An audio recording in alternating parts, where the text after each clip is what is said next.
So the readings that we chose relate to our topic, which is how historical discrimination and racism affect the current Black Americans' participation in swimming. Although these articles do not blatantly state that Black Americans don't participate in swimming competitively as a sport, they do provide a well-rounded background to why Black Americans' participation in swimming has recreationally and competitively significantly lower than white Americans. Start out, the first article we chose is written by Wilt. It's titled The Black and White Swimming Disparity in America, a Deadly Legacy of Swimming Pool Discrimination. It's found within the Journal of Sports and Social Issues. So he basically goes into the article to talk about what effects were seen in the historical age. So going into the 19th and 20s, how the first disparity of swimming between and whites was seen, and this is known as the swimming pool age because of the building of the pools, which spurred the popularization of swimming. So when it became popular, though this popularization wasn't seen within the Black community. Most Black Americans face systematic discrimination when swimming in public pools, and this discrimination was mostly stemmed from the intimate public space that the pool was. So they saw Black men in particular around white women as very wrong, so they faced a lot of discrimination even when they were able to go to the pools, which prevented a lot of.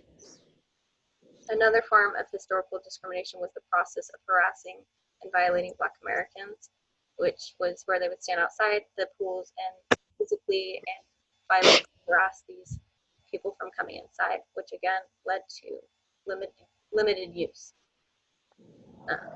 This led to the white-only and black-only pools, which were noted, and Black America were also of poor quality, so that would also limit their use. So Wilt basically takes all this information from his readings of historical articles, his news sources from the past, as well as documentation of the building plans, and he uses all that to describe how Black Americans didn't have access to these pools and really couldn't, even if they wanted to, learn to swim or use any of the forms of the pools that were being built for swimming aids. Okay, so the second article, titled "Why Don't Black Americans Swim" by Kenlo Rover, it talks about more of a modern result of Black people being discriminated against with public pools and swimming lessons of that kind. And it actually starts off with as the base with 6 teenagers dying from swimming in a pool, which is because they didn't know how to swim. And they're actually Black Americans are actually 4 times more likely to drown in water besides any other race. And it talks about how it's like a domino effect because as a result of Black people not having access to pools, they can't learn how to swim, obviously. So it goes down from generation to parents not knowing how to swim, not teaching their kids, and then as a result, we just have kids dying every day from drowning, Black kids, to be specific. And another reason we chose this article is because it talks it quotes Wilkes a lot. It quotes Wilkes a lot. And it has ties into different articles we use. Okay. The article by Carol Irwin titled "The Mythology of Swimming: Are Myths Impacting Minority Youth Participation?" talks about myths surrounding African American participation in swimming. Some examples of the myths that were discussed are that 1, African Americans don't swim because they can't afford to, or 2, they don't swim because they don't have a pool in the area where they live. Most of these myths were debunked, but many had underlying reasons. For instance, yes, they may be able to afford and have access to a pool, but then they don't necessarily feel safe going to these public pools. Ultimately, one of the main reasons that some African Americans said they didn't swim was because their parents never taught nor encouraged them to do so.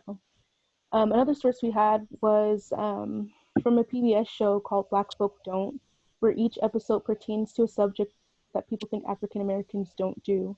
In the episode we chose, there were interviews from African Americans about the relationship with swimming. 2 major reasons there may be a lack of participation was due to physical appearance and fear. Many African American women claim they didn't swim because they didn't want to ruin their hair. The other reason was due to traumatic experiences resulting in a fear of water.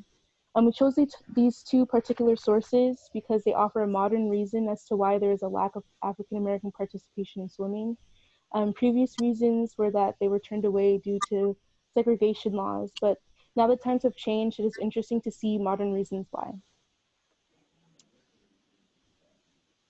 So altogether, we feel that the authors were respectfully valid and logical.